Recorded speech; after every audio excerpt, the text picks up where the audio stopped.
नमस्कार मित्रों, हमारे चैनल अद्भुत ज्ञान सुविचार में आपका स्वागत है। आज की कहानी है अर्जुन का वध किसने किया। महाभारत की कथा में एक प्रसंग आता है जब बभ्रुवाहन एक युद्ध में अपने पिता अर्जुन का वध कर देता है। अर्जुन ने द्रौपदी और सुभद्रा के अलावा 2 अन्य विवाह और किए थे। एक नाग कन्या उलूपी जिससे कि पुत्र अरावन पैदा हुआ था, जिसने महाभारत युद्ध में अपनी स्वैच्छिक बलि दी थी, तथा दूसरा विवाह मणिपुर की राजकुमारी चित्रांगदा से किया, जिससे कि पुत्र बभ्रुवाहन पैदा हुआ, जिसने युद्ध में स्वयं अपने पिता का वध किया था। आइए विस्तार पूर्वक जाने कि आखिर क्यों बभ्रुवाहन ने अपने पिता अर्जुन का वध किया था। अभी तक आपने चैनल को सब्सक्राइब नहीं किया है तो सब्सक्राइब कर लें। महाभारत युद्ध में भीष्म पितामह की मृत्यु से युधिष्ठिर को बहुत दुख हुआ। तब महर्षि वेदव्यास व श्री कृष्ण ने उन्हें समझाया, धर्म पूर्वक शासन करने के लिए कहा। शोक निवारण के लिए महर्षि वेदव्यास ने युधिष्ठिर से अश्वमेध यज्ञ करने के लिए भी कहा। अब युधिष्ठिर ने कहा कि इस समय राजकोष बिल्कुल खाली हो चुका है। अश्वमेध यज्ञ करने के लिए बहुत से धन की आवश्यकता होती है, जो अभी उपलब्ध नहीं है। युधिष्ठिर की बात सुनकर महर्षि वेदव्यास जी ने बताया कि पूर्व काल में राजा मरुत ने एक बहुत बड़ा यज्ञ किया था। उस यज्ञ में उन्होंने सभी ब्राह्मणों को बहुत सा सोना दिया था। बहुत अधिक मात्रा में धन होने के कारण ब्राह्मण वह सोना अपने साथ नहीं ले जा पाए। वह सोना आज भी हिमालय पर पड़ा है। उस धन से अश्वमेध यज्ञ किया जा सकता है।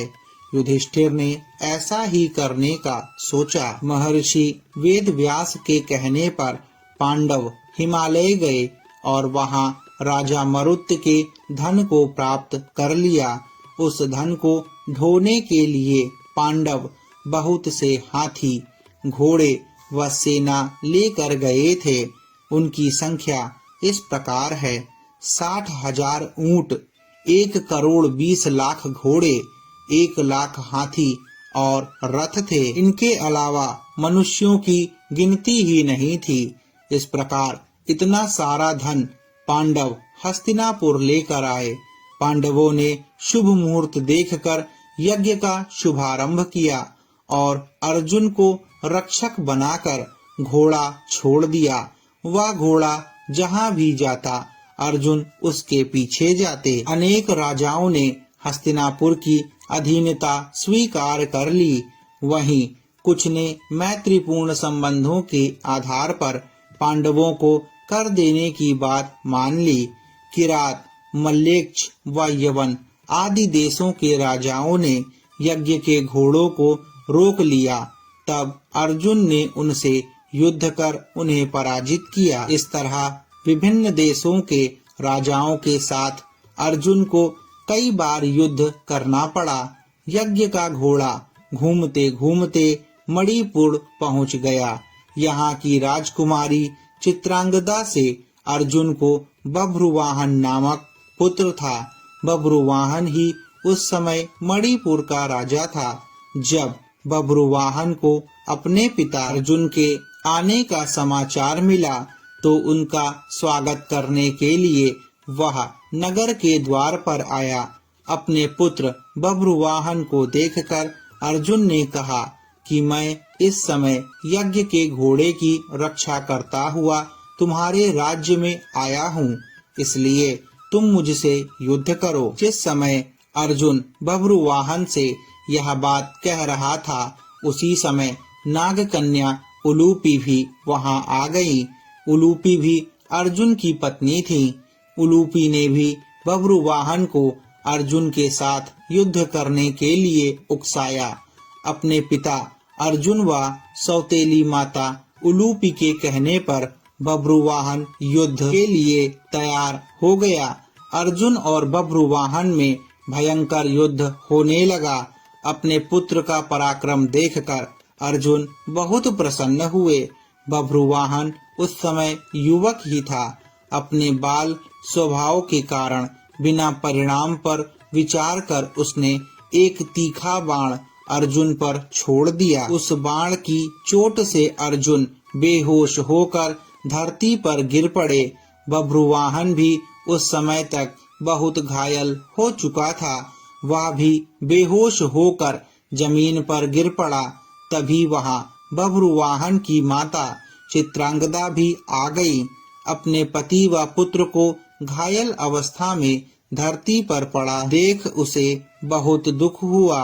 चित्रांगदा ने देखा कि उस समय अर्जुन के शरीर में जीवित होने के लक्षण नहीं दिख रहे थे। अपने पति को मृत अवस्था में देखकर वह फूट फूट कर रोने लगी। उसी समय बब्रुवाहन को भी होश आ गया। जब उसने देखा कि उसने अपने पिता की हत्या कर दी तो वह भी शोक करने लगा। अर्जुन की मृत्यु से दुखी होकर चित्रांगदा और बब्रुवाहन दोनों ही आमरण उपवास पर बैठ गए। जब नागकन्या उलूपी ने देखा कि चित्रांगदा और बब्रुवाहन आमरण उपवास पर बैठ गए हैं तो उसने संजीवन मणि का स्मरण किया। उस मणि के हाथ में आते ही उलूपी ने बब्रुवाहन से कहा कि यह मणि अपने पिता अर्जुन की छाती पर रख दो। बब्रुवाहन ने ऐसा ही किया।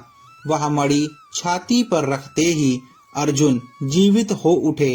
अर्जुन द्वारा पूछने पर उलूपी ने बताया कि यह मेरी ही मोहिनी माया थी।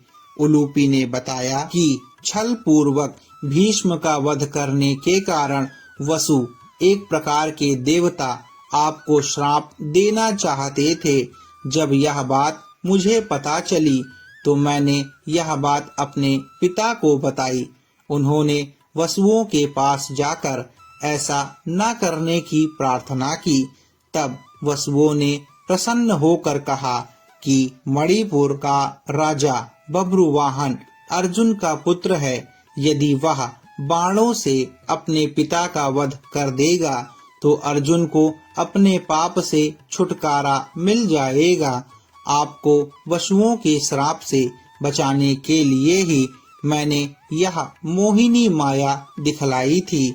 इस प्रकार पूरी बात जानकर अर्जुन, बब्रुवाहन और चित्रांगदा भी प्रसन्न हो गए। अर्जुन ने बब्रुवाहन को यज्ञ में आने का निमंत्रण दिया और पुनः अपनी यात्रा पर चल दिए। इस प्रकार अर्जुन अन्य देशों के राजाओं को पराजित करते हुए पुनः हस्तिनापुर आ गए। अर्जुन के आने की खबर सुनकर युधिष्ठिर आदि पांडव श्री कृष्ण बहुत प्रसन्न हुए। तय समय पर उचित स्थान देखकर यज्ञ के लिए भूमि का चयन किया गया। शुभ मुहूर्त में यज्ञ प्रारंभ किया गया। यज्ञ को देखने के लिए दूर दूर से राजा महाराजा आए। पांडवों ने सभी का उचित आदर सत्कार किया।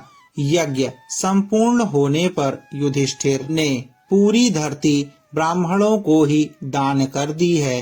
तब महर्षि वेदव्यास ने कहा कि ब्राह्मणों की ओर से यह धरती मैं पुनः तुम्हें वापस करता हूँ।